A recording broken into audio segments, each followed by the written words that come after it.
Being a good girl is the most expensive role a daughter can play. Expensive to herself, to her health, in a negative way. Hello, beautiful girlies, and if you don't know me, I'm AJ, your internet sister. Elder sister to be more precise, because I'm here to raise your standards and your life quality more than I ever could without any sisters. So let's get on to it. Imagine, just imagine, you're 8 years old, you're being told that being a pilot is not realistic, being a singer is not realistic, being a model is not realistic. Then skip to 12 years old, you are being told that getting into sports and fitness is not good because it will make you look too manly.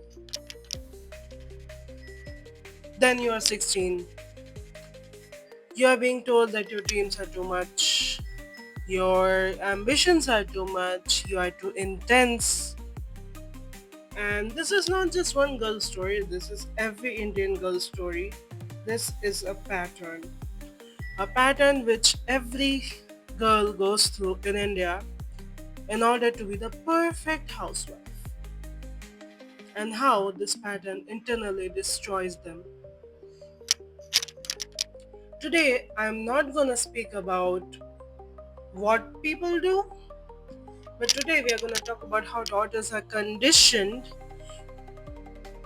in many Indian households, not with violence, but with normalization itself. The foundation itself, which is toxic in its core, is normalized a lot. Start from the very beginning when a daughter is born. Celebration is different for sons and daughters. Okay, some families might treat them the same when they are babies. Okay, good, bare minimum.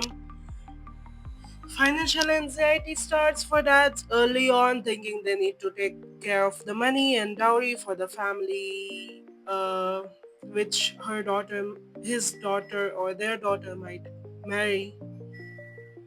That is something which is very weird because sons are seen as investments and daughters are always seen as a burden or something to be passed along, which is never theirs. It is something to be given. She is raised like a future mother. If she has siblings, she needs to take care of them because she's a good sister. But if there is an elder brother who has a sister, he has no responsibility other than being there for the sister when she needs protection against men, which is again the bare minimum. A girl is praised when she cooks. A guy is told not to take kitchen responsibilities because there would be other people doing it for him. Girl is given emotional responsibilities in the household as soon as she is old enough to take care or physically help something in something. They are told to give food from the kitchen to the dining table where the men are eating. They are told to take care of their siblings, and if their younger siblings hit them, it is something that is normalized. It's something that they cannot always talk about. They have to just accept it because they're the sisters, they're the punching bags. That's how violence is normalized in siblings. And sibling rivalry is very potent to these things, especially when the younger child is a boy and the older child is a girl. The girl is always subjected to more work, more burnout, while the guy, who is the young brother, is treated as though he is doing goodwill or charity work when he does the bare minimum of existing and coming along to the events. But the girl is told to dress well, to not be so fat, or others will talk about her and how her parents treat her because she has a lot of weight, even though because of all the stress that you give her, she developed PCOS. And that is why her hormones are in a eternal chaos. What to do where her insulin resistance is through the roof, but all she's ever blamed for is eating. Not for the emotional labor she does without any pay, not for any physical labor she has to endure, not for any lack of resources or therapists, which she begged for, but she was told that they are not necessary and things like these should be personally managed. Let's go to some of the points I wrote regarding the small ways people belittle. Oh, Ananya doesn't sit like that. Girls shouldn't sit like that. One, what the fuck is wrong with you? Telling girls to sit the way you want them to? They will sit however they want. They are human beings. A guy can pee in the road, but God forbid a girl sits in a way which is more comfortable. Don't laugh too loud.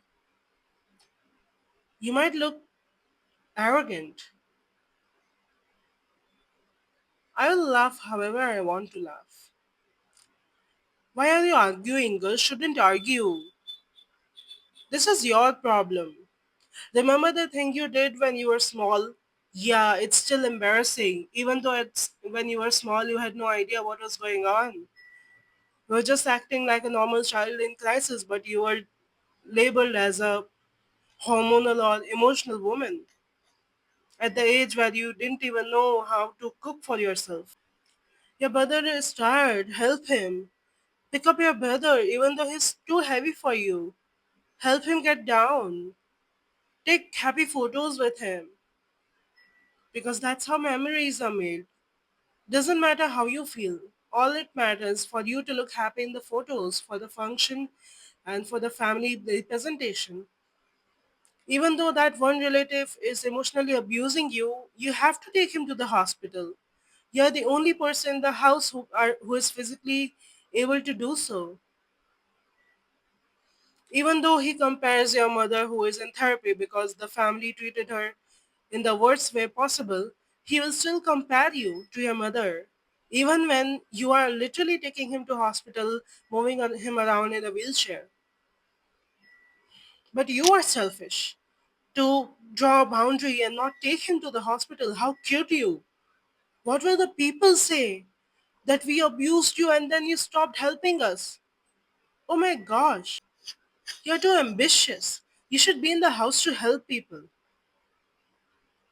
We are so happy our daughter can cook for herself. We are so happy she knows how to drive cars. She can take us to hospitals. That's the only reason we taught her so early. And these are the ways people will literally make you into a labor and still make you regret not doing enough for them. These are the ways comments they pass. Now, moving on to families who protect the misogynist. These people can also be narcissistic in Indian household because those traits are normalized as the normal behavior of a man in an Indian household. Uncles can make uncomfortable comments to the daughters and their mothers, but they should keep silent because uncle is always right. Because grandmother will always take the side of the uncle because he is her literal child and he'll be the only one who'll be helping her when she's in the hospital. Our mothers, they're just free laborers.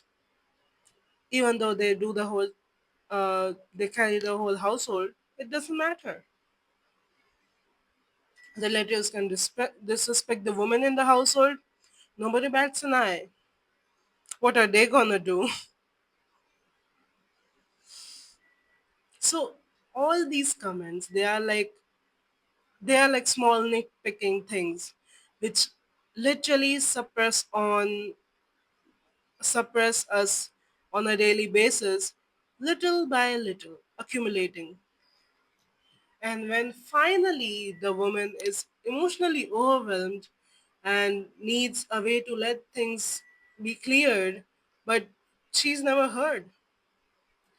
So she resorts to crying. She resorts to bottling it up, which again is harming her in the long run with PCOS and chronic illnesses, which again is making her more prone to lashing out on things or on people where she's not meant to, but she has no other emotional outlet.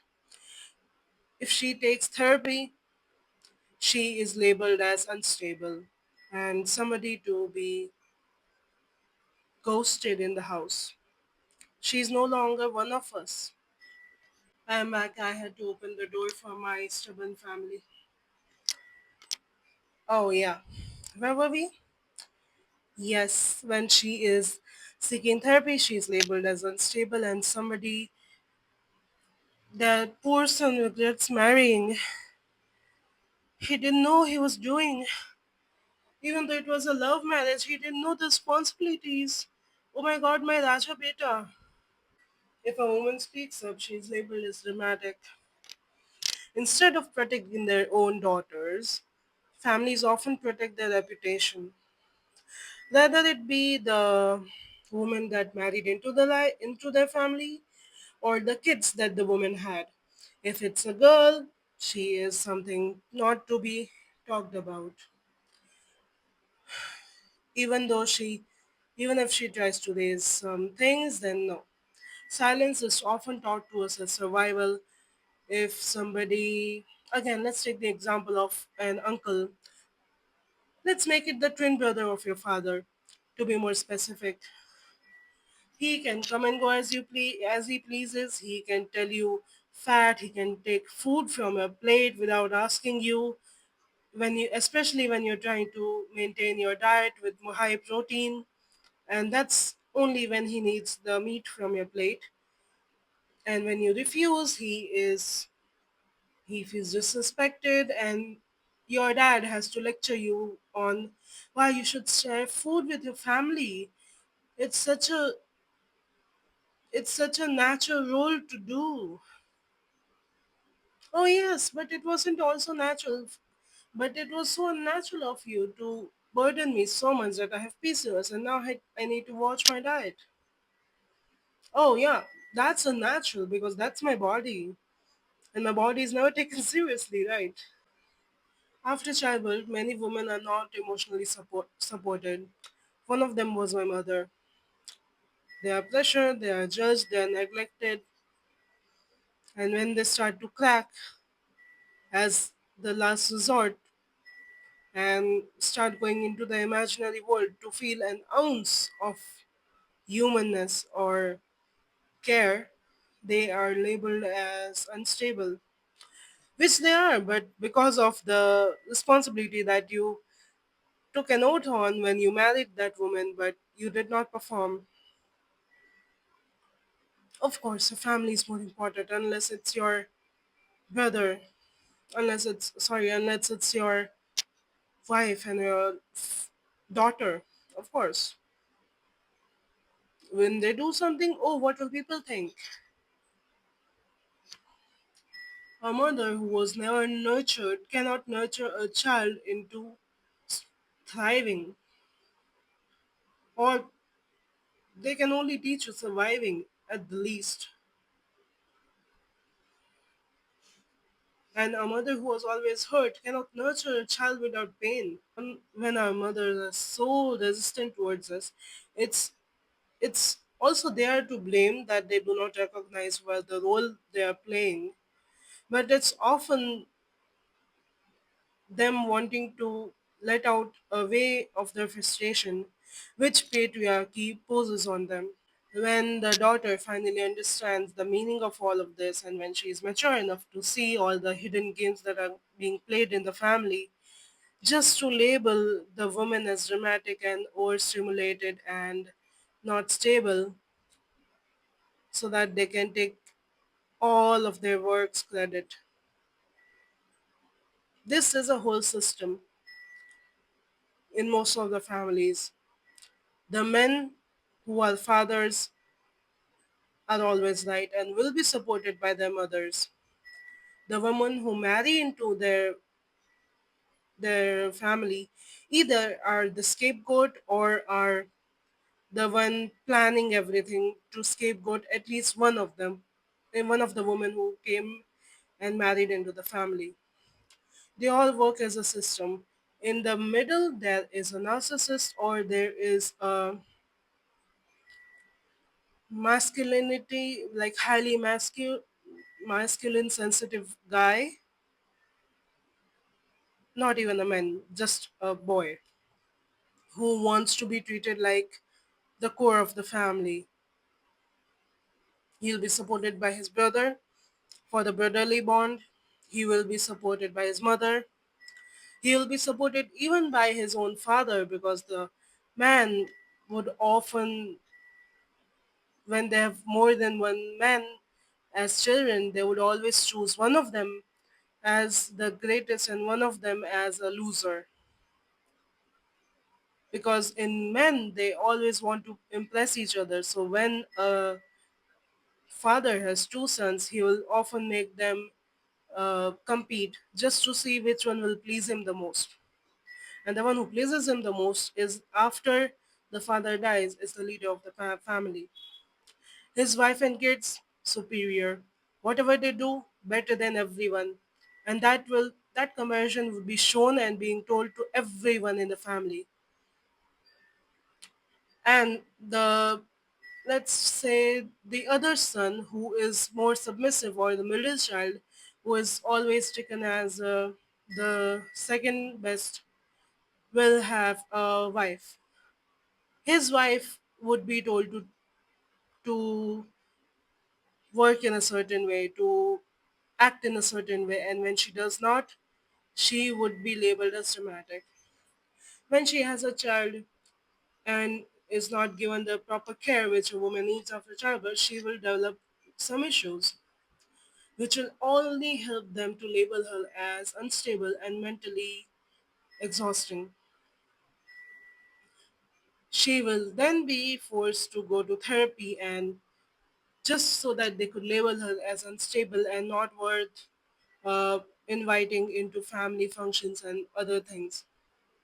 Her daughter would initially be praised for being a good child to her dad and always helping him in the household work, because her mother cannot.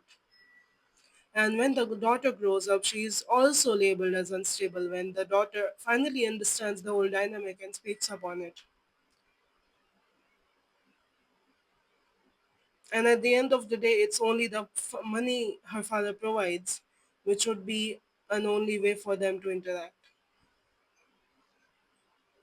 This is how things commonly go. Even if the hierarchies are changed, even if the brothers are, there's age difference, but the hierarchy and the set and rules of the game, they never change. It's the same. They need one way or another to label the woman as unstable. If she has PCOS, she's not taking birth control. Oh my gosh, she's just like her mother. She's not uh, taking the treatment. She's refusing it, just like her. The internal outcomes of these women are hyper independence, people pleasing, fear of authority, chronic guilt, burnout, autoimmune patterns, anxiety, suppressed anger, which can lead to any or multiple issues. A girl who was never allowed to express anger outwardly will always internalize it. And this is how women are. Patriarchy forces women to be sick, to make themselves sick. It's not about hating families, it's about breaking patterns. If you're a daughter watching this and your anger is informed, or if these patterns match in any way, I am first of all very sorry, but I'm also living proof that you can survive that. Your exhaustion is not weakness, it's just exhaustion. You are a strong person. No normal human being was designed to go through all of this. But you're still surviving, and that is a sign. and your ambition is not a threat. It's a key for you to escape this pattern. And the only way you can do it is by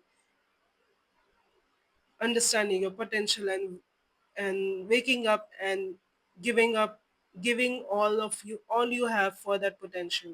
Born a child not to sacrifice. You're born as somebody to be extraordinary and break the patterns, especially if you're a woman. And this cycle ends with us. Here are the list of lines that I wrote for us to understand the manipulation which we go through on a daily basis. Normalization of our situation is just a way to control, and it's one of the most dangerous ways. Love without respect is just control in disguise. Adjustment is glorified in a household which benefits from it. If she speaks, she is arrogant. If she stays silent, she's ideal. It's a totally opposite action response cycle. Tradition should not mean trauma. You cannot heal in the same system that hurt you unless you disrupt it. I am not saying the culture is toxic. I am saying traditional households, the way they use the cultural pattern is bad. Common patterns are bad. These are not formed in culture, these are formed in households. Generational conditioning is also one of the ways you can describe it. That is not cultural. That is different but quite similar in every household, irrespective of the geographical location. That's all I have for you girls. See you in the next video and hope you can destroy the patriarchy, and every video helps in one way or another to destroy the patriarchy in our houses. See you. Love you. Love you.